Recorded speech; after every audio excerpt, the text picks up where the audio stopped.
Pengenalan alat-alat laboratorium. Alat-alat yang digunakan dalam praktikum mikrobiologi digolongkan menjadi beberapa kelompok, yaitu pertama, alat gelas meliputi labu Erlenmeyer, gelas beaker, gelas ukur, pipet ukur, tabung reaksi, cawan Petri, kaca benda, dan kaca penutup, kaca pengaduk, OC, staining jar, Bunsen, tabung Durham, mikropipet, dan hemositometer. Kedua, alat-alat preparasi meliputi autoclave, oven, inkubator, enkas, neraca, LAF, magnetic stirrer, vortex, centrifuge, dan refrigerator.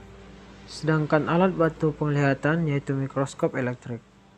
3. Alat-alat pelengkap meliputi rak tabung reaksi dan filler. Kita akan masuk kepada alat-alat laboratorium.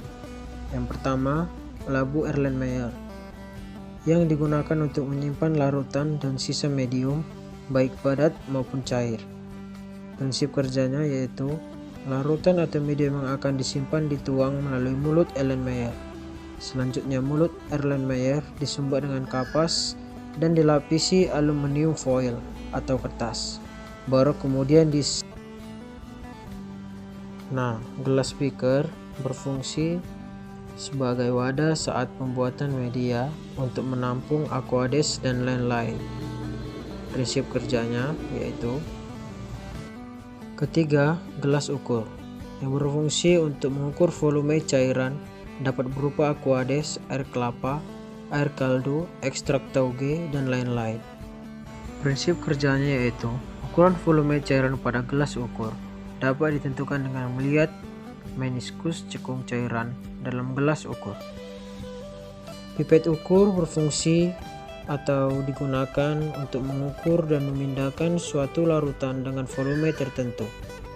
Prinsip kerjanya yaitu pipet ukur hanya dapat digunakan bila dipasangkan dengan filler atau pipet pump, yang merupakan alat ukur untuk menyedot dan memindahkan larutan. Sedangkan tabung reaksi digunakan untuk menumbuhkan mikroorganisme baik dalam medium padat maupun cair, untuk kegiatan pengenceran serta untuk uji-uji biokimia.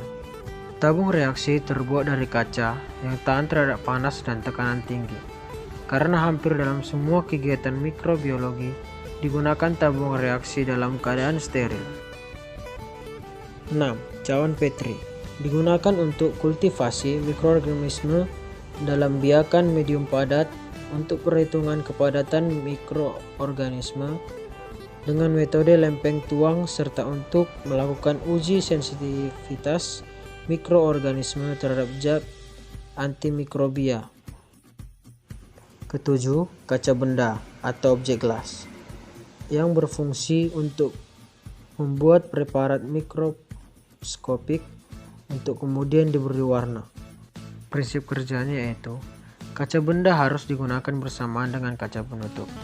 Kaca benda memiliki dua tipe, yaitu kaca benda datar dan cekung. Keduanya memiliki fungsi yang berbeda. Kaca pengaduk yang digunakan untuk mengaduk campuran bahan medium agar homogen. Prinsip kerjanya yaitu kaca pengaduk terbuat dari bahan kaca. Karena tidak bersifat korosif, pada ujungnya terdapat bulatan untuk mengaduk campuran bahan-bahan medium.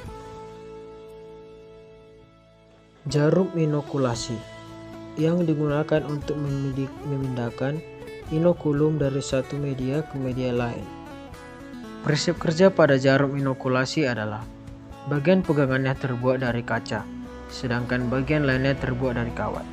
Untuk memindahkan inokulan, pada saat pemindahan inokulan, OC harus dipanaskan terlebih dahulu dengan menggunakan Bunsen hingga kawat membara.